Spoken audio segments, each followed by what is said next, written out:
साधना के अनुभव 11वां अध्याय पृष्ठ क्रमांक 106 से पृष्ठ क्रमांक 108।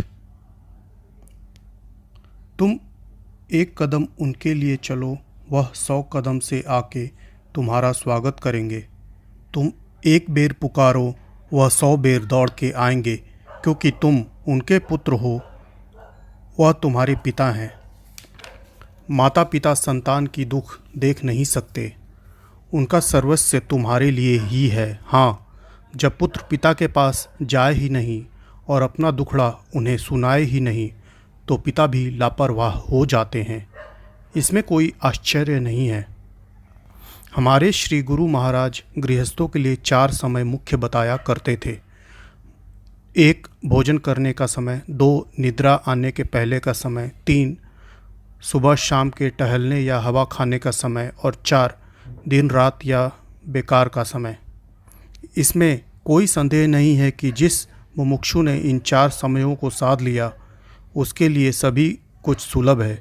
किसी परिश्रम और किसी क्रिया की आवश्यकता नहीं होती। उनके द्वारा ही मन बदल जाता है, मल और आवरण हट जाते हैं और साधक उच्च शिखर पर जा चढ़ता है। आगे इन चारों की साधना कैसे की जाती है, इसे भी बताने की कोशिश करते हैं। प्रथम, भोजन। उपनिषदें कहती हैं अन्न ब्रह्म है। गीता में भगवान ने कहा है कि भक्षण करने वाले पदार्थों में मैं अन्न हूँ। इन उपदेशों के अनुसार थाली सामने आते ही प्रथम यह ख्याल पुख्ता करो कि भोजन का प्रत्येक पदार्थ दिव्य तेज से भरा हुआ है, अन्न के रूप में वही है, और भगवान या गुरु सन्मुख विराजे हुए हैं। उन्हें अर्पण करके उन्हीं की प्रसादी जाने खामोशी के साथ खाना शुरू कर दो। यदि एकांत न हो, कई लोग घिरे हों और वह बातें भी करते जाते हों, तो उन सबके अंदर भगवान की भावना ले आओ। दिल में यकीन कर लो कि इन सबके अंदर से भगवान ही बोल रहे हैं। अनेक रूपों से वही हमारे चारों ओर विराज के मनोरंजन कर रहे हैं। अंत में प्रभु को प्रणाम करके हृदय से धन्यवाद देके उठ बैठो।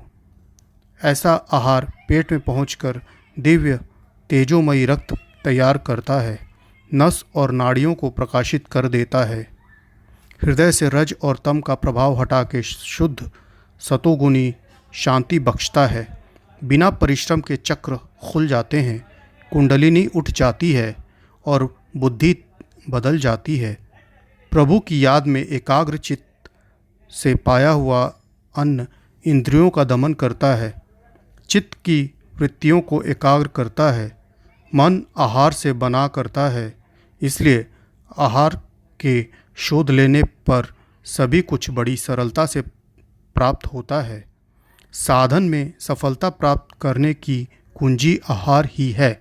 शुद्ध नेक कमाई का धान्य हो, पकाने वाला और परोसने वाला शुद्ध विचारों का हो, और शुद्धता और शांत चित्त से प्रभु की याद में खाया गया हो।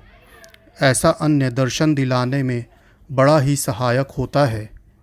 जिन लोगों के लिए भगवान को सम्मुख लाने में दिक्कत हो, उन्हें देखी भाली अपने गुरु की मूर्ति ही का ध्यान करना उचित है। इसका भी उतना ही लाभ मिलता है जो भगवान के ध्यान से होता है।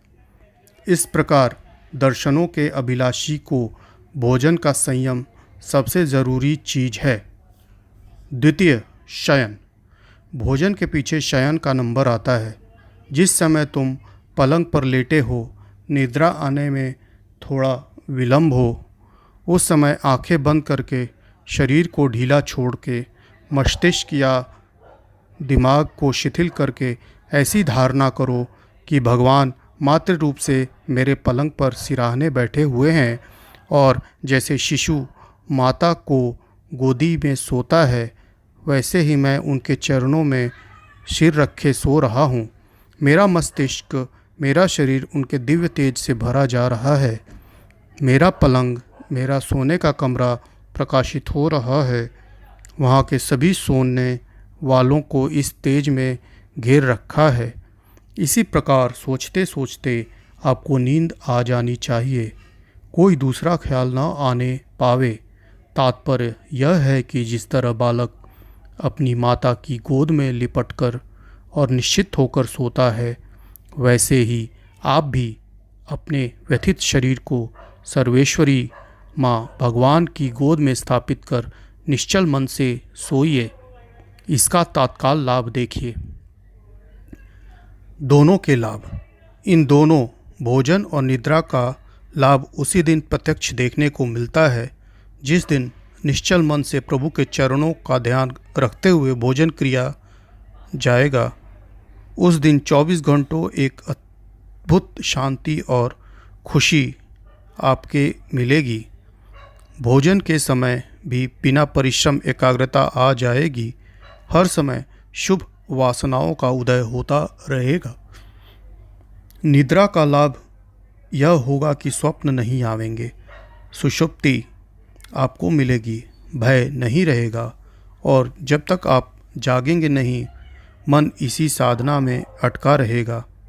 इस प्रकार आप शरीर को आराम भी देते रहेंगे और अपना साधन भी करते रहेंगे। इसी को निरंतर करते रहने पर निद्रा में जागृति और जागृति में निद्रा का अधिकार प्राप्त हो जाता है, जो योग में बड़ा ऊंचा पद है। भक्ति मार्ग का यह उपदेश भी सोते जागते एक रस चिंतन रहे, इसमें फलोभूत होने का भी यही उपाय है। संत सहजोबाई ने कहा है, जागृत में सुमिरन करो, सोबत में लौ लाए, सहजो एक रस हो रही, तार टूट न जाए। तृतीय, टहलना। सुबह व शाम को टहलना या हवा खाने के लिए जाना भी साधकों के लिए अति उपयोगी होता है। जहाँ तक हो सके अकेले ही जंगल की ओर निकल जाना चाहिए। अगर कोई दूसरा साथी मिल ही जाए तो बातें नहीं करनी चाहिए और ऐसा ध्यान करते जाना चाहिए कि पिता के रूप में, रक्षक के रूप में अथवा सखा और मित्र के रूप में, जैसा भी जो भी तुम्हारे भाव हों, भगवान हमारे साथ चल रहे हैं। बातें करने को दिल चाहे तो उनका ही संकेत कर बड़बड़ा देना चाहिए और विश्वास कर लेना चाहिए कि उन्होंने सुन लिया है। इस प्रकार कारोबारी आदमी को यह अपना तीसरा वक्त भी साधन में बना लेना चाहिए। चतुर्थ, विश्राम। विश्राम उस बेकार समय का नाम है जिस समय हम काम काज करते करते थकित हो जाते हैं और थकान दूर करने के लिए, नवीन स्फूर्ति प्राप्त करने के लिए किसी स्थान पर बैठ जाते हैं या लेट जाते हैं। उस वक्त हमारे हाथ पांव और बाहरी इंद्रियां तो कुछ काम नहीं करती, पर मन अंदर हवाई महल बनाया करता है, आगे या पीछे के नए मंसूबे गढ़ा करता है। इस प्रकार हमको शरीर का तो विश्राम मिल जाता है, परंतु हमारे मस्तिष्क को कोई विश्राम नहीं मिल पाता और हम उस पश्चात भी व्यथित या थकित दिखाई देते हैं। उस समय को भी साधना में बना डालो। उस समय यह दृढ़ निष्ठा करो कि प्रभु के सम्मुख बैठे हुए हैं या लेटे हुए हैं।